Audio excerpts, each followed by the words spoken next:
Hello दोस्तों, नमस्कार। मैं आपका दोस्त भूषण गायकवाड़ और आप सबका स्वागत है मेरे इस यूट्यूब चैनल में। तो दोस्तों, आज का हमारा जो टॉपिक है वो है सेक्स लिंक्ड इनहेरिटेंस। इसके पहले हमने जो पढ़ा था last time autosomal inheritance. Autosomal inheritance में हमने बोला था जो हमारे बॉडी में 23 पेयर है उनमें से 22 जो है वो ऑटोसोम्स है, और जब भी कैरेक्टर ऑटोसोम से ट्रांसमिट होते हैं from one generation to another उसको ऑटोसोमल इनहेरिटेंस बोलते हैं। अब आता है sex linked inheritance. Sex linked inheritance क्या होता है दोस्तों? हमारे बॉडी में एक पेयर जो है वो सेक्स क्रोमोसोम होता है, जैसे कि हमने पढ़ा है एक्स और वाई। इसमें दो रीजन होते हैं। एक रीजन को हम नॉन होमोलॉगस रीजन बोलते हैं जिसमें डिसिमिलर जीन होते हैं, जिनके जीन एक दूसरे से मैच नहीं करते, और एक होता है होमोलॉगस रीजन, ये वाला, और यहाँ के जीन्स एक दूसरे से मैच करते हैं। तो बेसिकली जब जीन्स नॉन होमोलॉगस रीजन में प्रेजेंट होते हैं एक्स या वाई क्रोमोसोम के, ऐसे जीन को एक्स लिंक्ड जीन या वाई लिंक्ड जीन बोला जाता है, या सेक्स लिंक्ड जीन हम बोलते हैं। The genes present on non homologous region of sex chromosome is called as sex linked gene. अब ये जीन जब एक जनरेशन से दूसरी जनरेशन में ट्रांसमिट होते हैं, इनहेरिट होते हैं, तब ऐसे इनहेरिटेंस को हम बोलते हैं सेक्स लिंक्ड इनहेरिटेंस। मतलब अगर कुछ जीन नॉन होमोलॉगस रीजन पे है एक्स क्रोमोसोम के, तो वो अपने कैरेक्टर नेक्स्ट जनरेशन में लेके जाएंगे किसके साथ? एक्स क्रोमोसोम के साथ। ठीक है, ऐसे इनहेरिटेंस को हम एक्स लिंक्ड इनहेरिटेंस बोलते हैं, और जब वाई के साथ सेम होता है तो वाई लिंक्ड इनहेरिटेंस बोलते हैं। ठीक है, तो जैसे कि हमने देखा सेक्स लिंक्ड इनहेरिटेंस, यहां पे हम देखते हैं the genes present on non homologous region of either X और Y chromosome is called as sex linked gene, and the gene transmit the character to the next generation is called as sex linked inheritance। ठीक है, अब यहाँ पे हमने अभी अभी देखा कि इसके दो टाइप है, X linked inheritance and Y linked inheritance. तो यहाँ पे हेडिंग हम देते हैं वाई लिंक्ड इनहेरिटेंस। तो X linked inheritance and Y linked inheritance ये दो टाइप है, जिसमें से एक्स लिंक्ड इनहेरिटेंस को हम अगर स्टडी करते हैं तो यहां पे हम क्या बोलेंगे? Genes present on non homologous region of X chromosome are called as X linked gene. ऐसे जीन जो नॉन होमोलॉगस रीजन पे है एक्स क्रोमोसोम के, उन्हें हम एक्स लिंक्ड जीन बोलते हैं, and it transmits the character from one generation to another generation is called as X linked inheritance. ठीक है, नाउ अब यहाँ पे एग्जाम्पल्स क्या क्या है? Colour blindness is a example of x linked inheritance. Colour blindness जिसमें रेड और ग्रीन कलर जो है वो ग्रे कलर में दिखाई देता है। हम में से बहुत सारे लोगों को कलर ब्लाइंडनेस होता है। रेड कलर की चीज हो या ग्रीन कलर की चीज हो, वो हम पहचान नहीं पाते, उसमें डिस्टिंग्विश नहीं कर पाते, क्योंकि वो दोनों ही ग्रे दिखाई देती है। नेक्स्ट, हीमोफीलिया की अगर हम बात करते हैं तो हीमोफीलिया एक ब्लड क्लॉटिंग डिजीज है, ठीक है, जिसको ब्लीडर्स डिसीज भी बोला जाता है। इसमें हमारे बॉडी में जो ब्लड क्लॉट होने की कैपेबिलिटी है वो कम हो जाती है। ठीक है, मतलब जब भी हमें कोई खरोच आती है, चोट लगती है, तो खून बहता है, और जब ये खून बहता है तो हवा के कांटेक्ट में आने के बाद ये धीरे धीरे जमने लग जाता है, कोएगुलेट होने लगता है, क्लॉट होने लगता है। अगर इसकी ये कैपेबिलिटी कम और हो रही है, मतलब अगर ब्लड बहते ही जा रहा है, क्लॉट नहीं हो रहा है, then it is the condition of haemophilia. आप सोच सकते हो एक छोटी सी खरोच बहुत सारा ब्लड बॉडी से लॉस कर सकती है अगर ब्लड क्लॉट नहीं हुआ तो, और ये डिजीज जानलेवा हो सकता है। ठीक है, नेक्स्ट हम बात करते हैं नाइट ब्लाइंडनेस, जहां पे रात का अंधापन इसको बोला जाता है, रात को दिखाई न देना। इसके अलावा मायोपिया, मायोपिया यानी दूर की चीजें प्रॉपरली दिखाई न देना। ठीक है, तो ये सारे जो डिजीजेस है वो एक्स लिंक्ड इनहेरिटेंस से होते हैं, मतलब इनके जो जीन्स है वो नॉन होमोलॉगस रीजन पे होते हैं। कौन से क्रोमोसोम के? एक्स क्रोमोसोम के। ठीक है, अब इसके बाद इसी का एक एग्जाम्पल हम लेते हैं और उसी एग्जाम्पल को डिटेल में डिस्कस करते हैं। एग्जाम्पल है कलर ब्लाइंडनेस। अब कलर ब्लाइंडनेस में हमने जैसे देखा, ये जो जीन है कलर ब्लाइंडनेस का, ये जीन जनरली कहां पे प्रेजेंट होगा? It will be present on the X chromosome के नॉन होमोलॉगस रीजन पे। It will be present on the non homologous region of X chromosome. Now अगर ये जीन मेल और फीमेल में हम दोनों ही में ही देखते हैं, तो फीमेल में हमें पता है 2 एक्स क्रोमोसोम होते हैं, और मेल में हमें पता है 1 एक्स और 1 वाई क्रोमोसोम होता है। तो फीमेल की कंडीशन में देखो, अगर हम देखते हैं नॉर्मल, डिजीज और कैरियर, ऐसी 3 कंडीशन हमें देखने को मिल सकती है इस डिजीज की। तो अगर पर्सन नॉर्मल है, मेल या फीमेल अगर नॉर्मल है, तो उनके बॉडी में ये डिजीज के जीन किस तरीके से होंगे? अब फीमेल में क्योंकि दोनों क्रोमोसोम एक्स एक्स होते हैं, तो दोनों में ही ये जो जीन है वो डोमिनेंट होने चाहिए। कैपिटल सी का मतलब है डोमिनेंट। अगर दोनों ही जीन के दोनों ही अल्टरनेटिव फॉर्म यानी अलील, जीन के दो अलील, क्योंकि दोनों ही एक्स क्रोमोसोम है तो दोनों ही सेम हुए क्रोमोसोम, तो दोनों ही क्रोमोसोम पे अगर डोमिनेंट अलील है इस जीन का, तो ऐसे में वो पर्सन जो है वो नॉर्मल होंगे। उनके बॉडी में या उनके आई में दो टाइप के सेल होते हैं, रॉड्स और कॉन्स। हमारे आई में दो टाइप के सेल होते हैं, रॉड्स और कॉन्स। रॉड जो है वो black and white image formation में हेल्प करता है और कॉन्स जो है वो कलर इमेज फॉर्मेशन में हेल्प करता है। अब कलर ब्लाइंडनेस के कंडीशन में क्या होता है, जो कॉन्स है वो कॉन सेल के सिक्रीशन में प्रॉब्लम आती है। अगर जीन जो है वो डोमिनेंट नहीं हुआ, अगर जीन रेसेसिव हुआ, तो हमारे जो कलर डिस्टिंग्विश करने वाले जो सेल है वो बनना कम हो जाते हैं, बंद हो जाते हैं। तो उसके वजह से रेड कलर और ग्रीन कलर में हम डिस्टिंग्विश नहीं कर पाते। तो अगर ये जीन दोनों डोमिनेंट है तो सब कुछ नॉर्मल होगा, कॉन्स का सिक्रीशन प्रॉपर अमाउंट में होगा और कलर ब्लाइंडनेस नहीं होगा। But in case of female, अगर दोनों ही रेसेसिव है, दोनों रेसेसिव होने चाहिए अलील, ठीक है, दोनों एक्स क्रोमोसोम के अलील अगर रेसेसिव है तभी फीमेल कलर ब्लाइंडनेस शो करेगी, तभी, ठीक है। बट फीमेल में क्योंकि दो एक्स क्रोमोसोम है, एक एक्स क्रोमोसोम डोमिनेंट हुआ और दूसरे में रेसेसिव अलील हुआ, तो हमें पता है डोमिनेंट जो है वो रेसेसिव के कैरेक्टर को सप्रेस करता है, डोमिनेंट उभर के आता है। तो ऐसे में वो फीमेल जो है वो कंप्लीटली नॉर्मल होगी, मतलब उसको कलर ब्लाइंडनेस नहीं होगा। बट स्टिल वो क्या कर रही है, एक अलील कैरी कर रही है डिजीज का, तो इसीलिए ऐसे फीमेल को हम कैरियर बोलते हैं। होती तो वो नॉर्मल है, बट क्योंकि वो एक अलील कैरी कर रही है तो उसको हम क्या बोलते हैं, कैरियर बोलते हैं। अब इसके बाद मेल की बात करते हैं, तो मेल में दो ही क्रोमोसोम होते हैं, एक एक्स होता है और एक वाई होता है। तो एक्स का सिंगल क्रोमोसोम होने की वजह से अगर वो एक्स कैपिटल सी डोमिनेंट है, वाई में तो कोई जीन होगा नहीं, क्योंकि ये एक्स लिंक्ड इनहेरिटेंस का एग्जांपल है, मतलब इसका जीन वाई में होगा क्या, नहीं। तो ऐसे में हम देखते हैं एक्स अगर एक्स डोमिनेंट है, यहाँ पे एक्स पे जो जीन है कलर ब्लाइंडनेस का वो डोमिनेंट है, तो मेल नॉर्मल होगा। अगर वो जीन रेसेसिव है, सिंगल रेसेसिव जीन काफी है मेल में डिजीज शो करने के लिए, कलर ब्लाइंडनेस शो करने के लिए, और कैरियर जैसी कंडीशन मेल में अपीयर नहीं होती। तो देखो यहाँ पे थोड़ा सा अनफेयरनेस हुआ है मेल्स के साथ, जैसे कि हम देख सकते हैं फीमेल में क्या हो रहा है, अगर एक डोमिनेंट एक रेसेसिव रहता है तभी भी फीमेल जो है वो नॉर्मल होती है।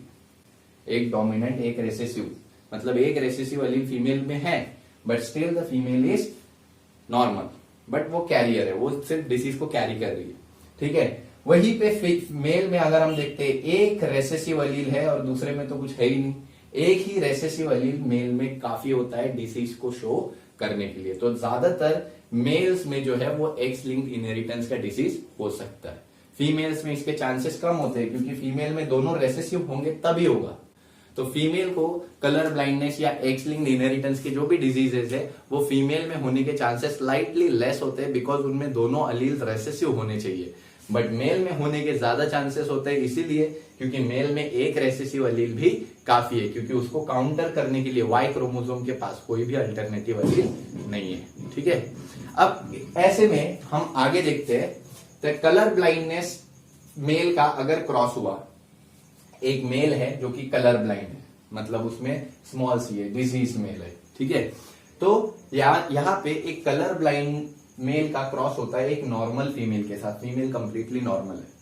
तो ऐसे में ये डिजीज की एक खासियत होती है सेक्स लिंक डिजीजेस की, कि ये disease male to male transmit नहीं हो सकता।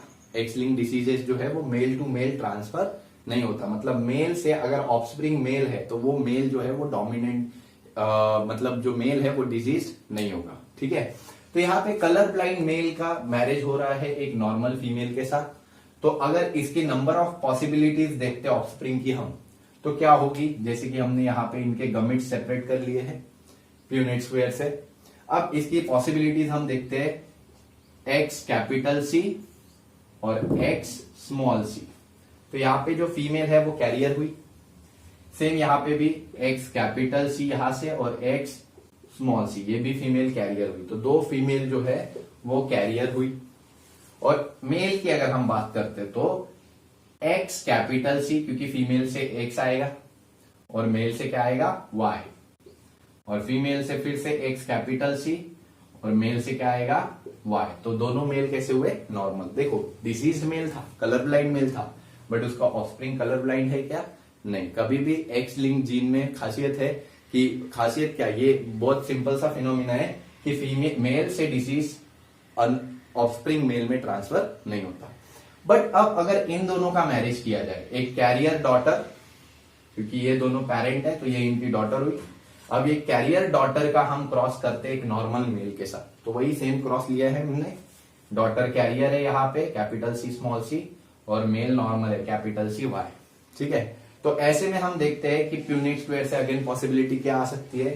तो यहाँ पे हम देखिए X capital C normal female, दूसरी X capital C X small C, ये नीचे स्मॉल सी है तो एक स्मॉल सी। ठीक है, ये भी जो फीमेल है ये कैरियर है यहाँ पे।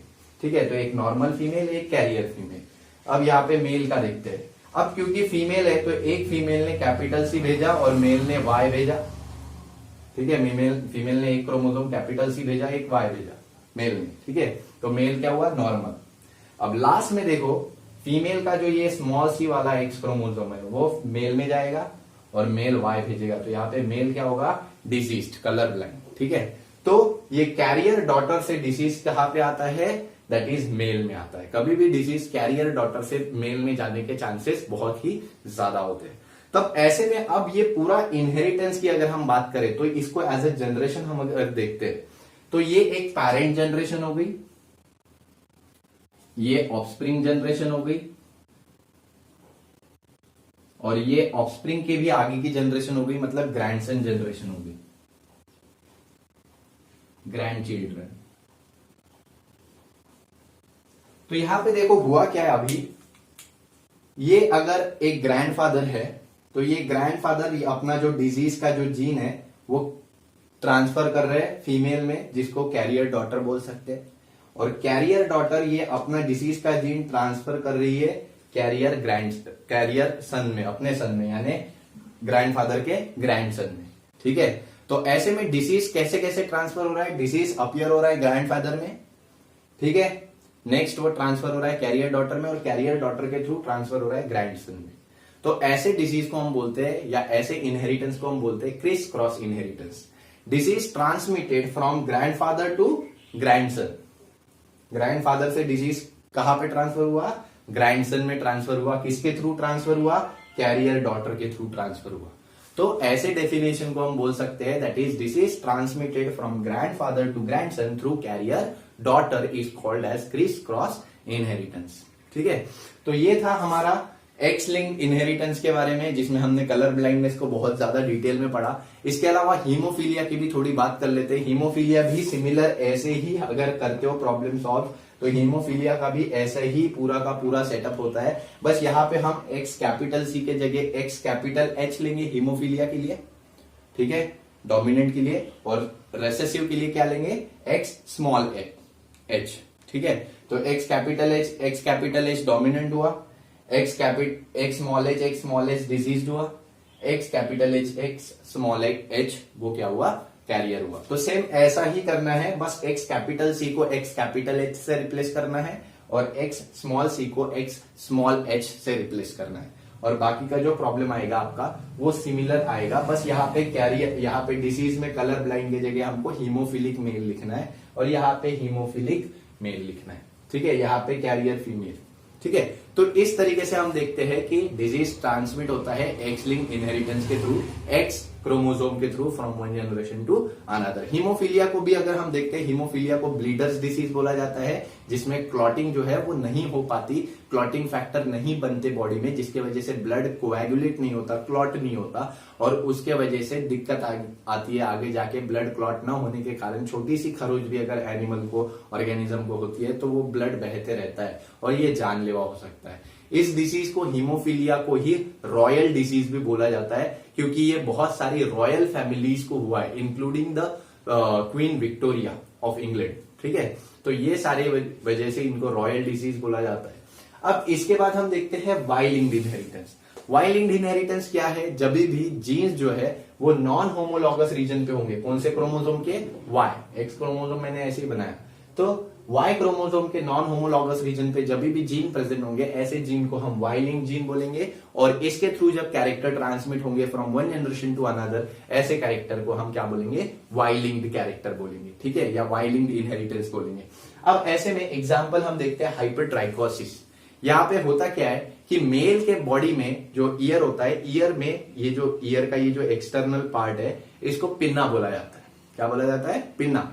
तो यहाँ पे पिन्ना में अगर हेयर का डेवलपमेंट होता है, पिन्ना में बाहर की तरफ ऐसे, बहुत आपने देखा होगा कुछ लोगों में, मेल्स में खासकर, ये जो है ईयर के बाहर ऐसे बाल निकलते हैं, हेयर ग्रोथ होती है। तो ईयर पे जब हेयर ग्रोथ होती है तो उसको हम बोलते हैं हाइपरट्राइकोसिस, और ये सिर्फ मेल में होता है क्योंकि ये सिर्फ वाई लिंक जीन में ही ये जीन होता है, वाई क्रोमोसोम में ही ये जीन होता है, और वाई क्रोमोसोम सिर्फ और सिर्फ मेल्स में होता है, फीमेल्स में नहीं।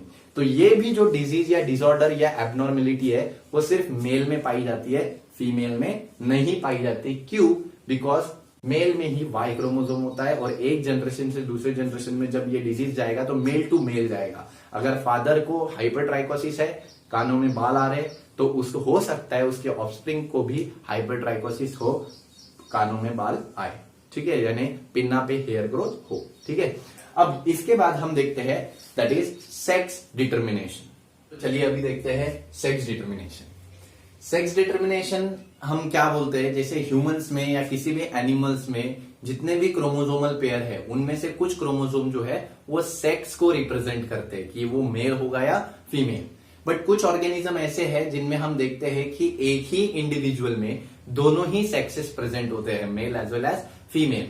ऐसे इंडिविजुअल्स को हम मोनोशियस बोलते हैं, या फिर इन्हीं को हम देखते हैं हम इन्हीं को हर्मैफ्रोडाइट भी बोलते हैं। हर्मैफ्रोडाइट का मतलब होता है जैसे उनमें एक ही ऑर्गेनिज्म में दोनों सेक्सेस प्रेजेंट है। अब आइए देखते हैं sex determination in human beings, birds और हनी बीज, ठीक है। तो सबसे पहले हैंकिंग की स्टडी को हम पढ़ते हैं कि हैंकिंग नाम के एक साइंटिस्ट थे जिन्होंने 1891 में एक स्क्वैश बग पे एक्सपेरिमेंट किया, और स्क्वैश बग का जो स्पर्म था, ध्यान देना स्पर्म की बात कर रहा हूं, और स्पर्म में हमें पता है एक्स और वाई क्रोमोसोम होते हैं। तो ये जो स्पर्म था उनमें उन्होंने नोटिस किया कि 50% जो स्पर्म थे उनमें एक अनपेयर्ड क्रोमोसोम प्रेजेंट था, मतलब एक स्पेशल क्रोमोसोम प्रेजेंट था जिसको उन्होंने बोला एक्स बॉडी, और 50% क्रोमोसोम में वो एक्स बॉडी, वो अनपेयर्ड क्रोमोसोम प्रेजेंट नहीं था। वही स्टडी आगे जाके अदर साइंटिस्ट ने जब उसको स्टडी किया तो पता चला कि वो एक्स बॉडी और कुछ नहीं बल्कि एक एक्स क्रोमोसोम था। जो 50% स्पर्म में देखो यहाँ पे एक्स स्पर्म प्रेजेंट है, और 50% स्पर्म में एक्स जो क्रोमोसोम है वो प्रेजेंट नहीं है। तो बेसिकली ह्यूमन बीइंग के अगर हम सेक्स डिटर्मिनेशन की बात करते हैं तो ह्यूमंस में 23 पेयर्स ऑफ क्रोमोसोम होते हैं, 23 पेयर्स, जिसको हम कैसे गिन सकते हैं, 23 pairs is equal to 46 chromosome. 46 में से 44 जो है वो ऑटोजोम होते हैं, और बचे हुए 2 क्रोमोसोम जो है वो XX या XY होते हैं। तो इसको हम ऐसे लिख सकते हैं 44 प्लस XX और XY, ठीक है। ये होता है हमारा क्रोमोसोमल कॉम्बिनेशन। तो ऐसे में ह्यूमंस में फीमेल की अगर हम बात करते हैं तो फीमेल जो है वो एक्स क्रोमोसोम से रिप्रेजेंट की जाती है, मतलब अगर दोनों ही एक्स क्रोमोसोम है तो that person will be female, ठीक है, और XY है तो that person, that individual will be male. अब फीमेल की अगर हम बात करते हैं तो फीमेल में जब गमिट फॉर्म होते हैं, गमिट फॉर्म एक प्रोसेस से होता है डिवीजन, मियोसिस में क्रोमोसोम सेपरेट होते हैं, तो ये दोनों ही क्रोमोसोम सेपरेट होंगे। तो एक गमिट में एक्स क्रोमोसोम जाएगा और दूसरे गमिट में भी एक्स क्रोमोसोम, दूसरा एक्स क्रोमोसोम। तो ऐसे में दोनों ही गमिट फीमेल के होमोगैमेटिक होते हैं। कैसे होते हैं? होमोगैमेटिक मतलब इन दोनों में ही सेम टाइप ऑफ स्पर्म होता है। अब ऐसे में वहीं पे मेल में हम देखते हैं तो मेल में एक्स और वाई अलग अलग क्रोमोसोम है। इनके जब गमिट्स बनते हैं तो एक क्रोमोसोम, एक स्पर्म में जो है वो एक्स क्रोमोसोम जाता है और दूसरे गमिट दूसरे स्पर्म में वाई। तो इस वजह से यहाँ पे 2 डिफरेंट क्रोमोसोम एंटर करते हैं गमिट्स में। ऐसे में गमिट्स को हेटेरोगैमेटिक बोलते हैं, ठीक है। तो हेटेरोगैमेटिक मेल के जो गमिट्स है वो क्रॉस होते हैं होमोगैमेटिक फीमेल के गमिट्स के साथ। तो ऐसे में हमको 4 अलग अलग कॉम्बिनेशन मिल सकते हैं यहाँ पे, दैट इज XX, क्या होना चाहिए XX फीमेल, ठीक है, फिर उसके बाद एक्स वाई क्या होना चाहिए, मेल, ठीक है। फिर से एक्स एक्स फीमेल और एक्स वाई मेल, ठीक है। तो इस तरीके से हम देखते हैं डिफरेंट डिफरेंट कॉम्बिनेशन से हम इनको जोड़ते हैं और मेल और फीमेल जो है वो फॉर्म हो सकते हैं। तो in case of human beings the sex determination यहाँ पे या सेक्स डिसाइड करता है, सेक्स डिटरमाइन करना ये किस गमिट के हाथ में होता है, it is just responsible with the help of male गमिट। Mail गमिट he responsible होता है कि आने वाला ऑफस्प्रिंग जो है वो मेल होगा या फीमेल होगा, ठीक है। क्योंकि फीमेल को हम देख रहे हैं, फीमेल दोनों ही सेम टाइप ऑफ गमिट दे रही है।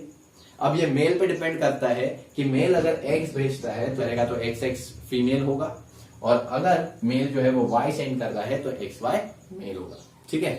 अब इसके बाद बर्ड्स की बात करते हैं तो बर्ड्स का भी सेक्स डिटर्मिनेशन एकदम सिमिलर होता है जस्ट लाइक ह्यूमंस, बस इसमें थोड़ा सा चेंज है, थोड़ा सा ट्विस्ट है, थोड़ा सा हम देखते हैं कि उल्टा है ह्यूमन बींग्स से। तो यहाँ पे मेल जो है उसमें सेम टाइप ऑफ क्रोमोसोम होता है, सेक्स क्रोमोसोम ZZ, और फीमेल जो है उसमें अलग अलग क्रोमोसोम होते हैं ZW। अब यहाँ पे देखिए, अगर मेल गमिट फॉर्म करता है तो दोनों ही स्पर्म में ZZ क्रोमोसोम जाते हैं, इसका मतलब जो गमिट्स है वो होमोगैमेटिक है।